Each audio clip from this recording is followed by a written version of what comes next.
Hi hello friends, welcome back to our channel. இன்றைக்கி நம்ம என்ன சமைக்க போகிறோம்னு பார்த்திங்கன்னா, ரொம்பவே டிஃப்ரெண்ட்டான ஒரு சாம்பார் தான் பார்க்க போகிறோம்.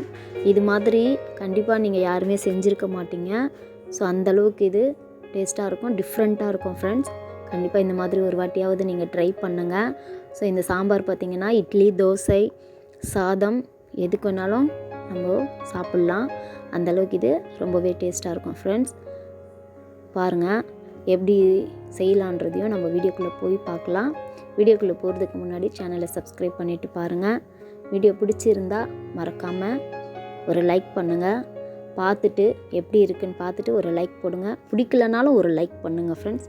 ஓகே, ஃபஸ்ட்டு நான் அடுப்பு பற்ற வச்சுக்கிறேன். அடுப்பு பற்ற வச்சுட்டு ஒரு குக்கர் அடுப்பில் வச்சுட்டு நான் ஒரு கப்பு துவரம்பருப்பும் ஒரு அரை கப்பு பாசிப்பருப்பும் எடுத்து ஒரு 10 நிமிஷம் ஊற வச்சுருந்தேன், கழுவிட்டு. ஸோ அதை அப்படியே அந்த குக்கரில் ஆட் பண்ணிக்கிறேன். குக்கரில் ஆட் பண்ணதுக்கப்புறம் ஒரு அரை ஸ்பூன் மஞ்சள் பொடி சேர்த்துக்கிறேன். அதுக்கப்புறம் ஒரு அரை ஸ்பூன் சீரகம். இந்த பருப்பு வேகும்போது சீரகம் ஸ்மெல்லு நல்லாயிருக்கும். அதுக்கப்புறம் ஒரு 1/4 ஸ்பூன் மிளகு சேர்த்துக்கிறேன். மிளகு சேர்த்ததுக்கப்புறம் பாருங்கள், நான் கட்டி பெருங்காயம் தான் எடுத்துருக்கிறேன். அந்த கட்டி பெருங்காயம் ஒரு சின்ன துண்டளவு இந்த சைஸு நான் எடுத்து ஆட் பண்ணிக்கிறேன். இந்த பருப்பு வேகத்துக்கு தேவையான தண்ணியை விட்டுட்டு அதில் ஒரு ஸ்பூனு எண்ணெயை சேர்த்துக்கிறேன். எண்ணெய் சேர்த்தோன்னா அந்த பருப்பு அதிகமாக பொங்கி மேலே வராது, அதனால் எண்ணெய் ஆட் பண்ணிக்கலாம். ஆயில் ஆட் பண்ணதுக்கப்புறமா 2 விசில் விட்டு நான் ஓப்பன் பண்ணி காமிக்கிறேன். பாருங்கள், நல்லா கரெக்டாக வெந்திருக்கு. ஸோ அங்கங்கே பருப்பு இந்த மாதிரி தெரியணும். 2 விசிலில் எவ்வளோ அழகாக வெந்திருக்கு பார்த்தீங்களா? சூப்பராக வெந்திருக்கு. ஸோ இப்போது அடுத்து இந்த பருப்புலேயே நம்ம மீதியான இன்க்ரீடியண்ட்டையும் நம்ம சேர்த்துக்கலாம். பாருங்கள், 2 பச்சை மிளகாய் நல்லா உடச்சி இதில் ஆட் பண்ணிக்கிறேன். அதுக்கப்புறம் 2 மீடியம் சைஸ் தக்காளியை சின்னதாக இந்த மாதிரி கையாலேயே மெசிச்சு நான் இதிலையே ஆட் பண்ணிக்கிறேன் ஃப்ரெண்ட்ஸ். தக்காளி ஆட் பண்ணதுக்கப்புறமா புளி ஊற வச்சுருந்தேன். ஸோ அந்த புளியை நல்லா கரைச்சி இதுலேயே ஊற்றிக்கலாம். புளிப்பு உங்களுக்கு எப்படி தேவையோ அதுக்கேற்ற மாதிரி நீங்கள் புளிப்பு ஆட் பண்ணிக்கோங்க. ஸோ புளி ஆட் பண்ணதுக்கப்புறமா நல்லா மிக்ஸ் பண்ணி ஒரு தடவை நல்லா மிக்ஸ் பண்ணிக்கலாம், எல்லாமே சேர்த்துற மாதிரி. ஸோ எல்லாமே சேர்ந்த மாதிரி மிக்ஸ் பண்ணிவிட்டு தேவையான அளவு கல்லுப்பு ஆட் பண்ணிக்கிறேன். கல்லுப்பு ஆட் பண்ணும்போது டேஸ்ட்டு நல்லாயிருக்கும்.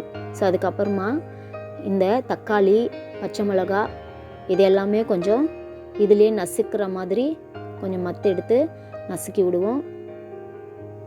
பாருங்கள், இது மாதிரி நல்லா 2 தடவை மசிச்சு விட்டுட்டு நல்லா மறுபடியும் கரண்டி எடுத்து நல்லா மிக்ஸ் பண்ணி இதை நல்லா கொதிக்க விட போகிறோம் ஃப்ரெண்ட்ஸ்.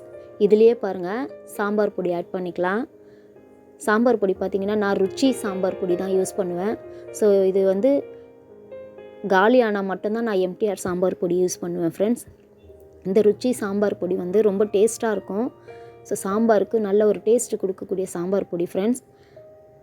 நான் இந்த சாம்பார் பொடியில் ஒரு 2-3 ஸ்பூன் எடுத்து நான் இதிலே ஆட் பண்ணிக்கிறேன்.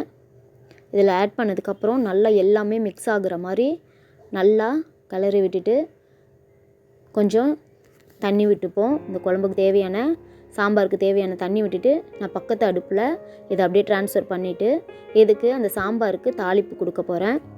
ஸோ அது பக்கத்து அடுப்பில் நல்லா அந்த சாம்பார் நல்லா கொதிக்கட்டும். அதுக்குள்ளே பாருங்கள், நான் ஒரு பேன் அடுப்பில் வச்சுட்டு சின்ன கடாய் அடுப்பில் வச்சுட்டு ஸோ கடுகு எண்ணெய் ஊற்றுனதுக்கப்புறம் கடுகு, சீரகம் இதெல்லாம் தாளிச்சிட்டு ஒரு பெரிய சைஸு வெங்காயம் எடுத்து ஆட் பண்ணிட்டேன். அதுக்கப்புறம் ஒரு 2 வரமிளகாவையும் சேர்த்துக்கிட்டேன். ஸோ வரமிளகா சேர்த்ததுக்கப்புறம் ஒரு கொத்து கருவேப்பிலையும் ஆட் பண்ணிக்கிட்டேன். நல்லா இது எல்லாமே நல்லா ப்ரௌனாக வர வரைக்கும் நம்ம மிக்ஸ் பண்ண போகிறோம் ஃப்ரெண்ட்ஸ். இதிலே பாருங்கள், நான் ஒரு 10 பல் பூண்டு தோலோட தட்டி இதில் ஆட் பண்ணிக்கிறேன். ஸோ இப்போ இந்த வெங்காயம் நல்லா டார்க் ப்ரௌனாக வரணும் ஃப்ரெண்ட்ஸ். பாருங்கள், இன்னும் கூட நல்லா பாருங்கள், இந்த அளவுக்கு நல்லா டார்க் ப்ரௌனாக வதக்கி எடுத்துக்கணும். ஸோ இந்த ப்ரௌன் ஆனியன் தான் இந்த சாம்பாருக்கு டேஸ்ட்டு கொடுக்கும். ஸோ இது நல்லா இந்த ஒரு விஷயம் மட்டும் ஸ்கிப் பண்ணாமல் நீங்கள் பார்த்துக்கோங்க ஃப்ரெண்ட்ஸ். நல்லா டார்க் ப்ரௌனாக இந்த ஆனியன்ஸ் எல்லாமே நல்லா ஃப்ரை பண்ணி எடுத்துக்கிட்டு ஸோ இது அப்படியே இந்த தாளிப்பு இந்த சாம்பாருக்கு கொடுக்க போகிறோம். பாருங்கள், அவ்வளோதான். இப்போ அடுப்பு ஆஃப் பண்ணிவிட்டு சாரி, அடுப்பு ஆஃப் பண்ண வேண்டாம். அந்த அடுப்பு ஆஃப் பண்ணிவிட்டு சாம்பாரை மறுபடியும் இதிலே ட்ரான்ஸ்ஃபர் பண்ணிக்கலாம். ஸோ பாருங்கள், இது வதங்கிறதுக்குள்ளே சாம்பார் நல்லா கொதித்து வந்துடுச்சு. ஸோ இப்போது நம்ம தாளித்து வச்ச இந்த ப்ரௌன் ஆனியனை தாளிப்பு எல்லாமே வந்து இந்த சாம்பார்லேயே கொட்டிக்கலாம். ஸோ பாருங்கள், நல்லா இந்த அளவுக்கு ப்ரௌனாக வரணும் ஃப்ரெண்ட்ஸ். நீங்கள் முன்னாடியே எடுத்துடாதீங்க. ஸோ இதுதான் சாம்பாருக்கு டேஸ்ட்டு கூட. தீஞ்சி போன மாதிரி தெரியும், பட் ஆனால் இல்லைங்க, இந்த தான் நல்லா கரெக்டான ஒரு ஸ்டேஜு, பதம்னு சொல்லுவாங்க இல்லையா, கரெக்டான பதம் இது தான். ஸோ இந்த மாதிரி ஆனியனை நல்லா ப்ரௌனாக ஃப்ரை பண்ணி எடுத்துகிட்டு அப்படியே அந்த எண்ணெயோடவே இந்த சாம்பாரில் ஊற்றிக்கணும். ஸோ பருப்பு நல்லா வெந்து வந்துடுச்சு. அதுக்கப்புறம் எல்லாமே வந்து ஆட் பண்ணிவிட்டு சாம்பாரை தாளித்து கொட்டியிருக்கோம். பாருங்கள், இதுக்கு நான் கொத்தமல்லி ஆட் பண்ண மாட்டேன் ஃப்ரெண்ட்ஸ்.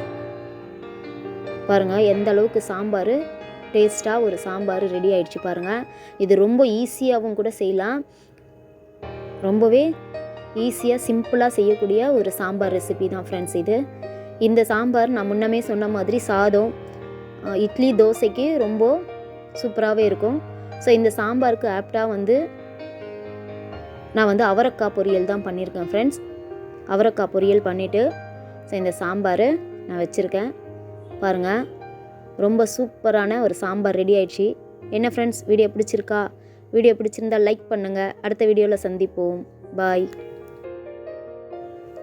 நம்ம இன்னுமே சொன்ன மாதிரி பாருங்கள், அவரைக்காய் பொரியல் ரெடி ஆயிடுச்சு.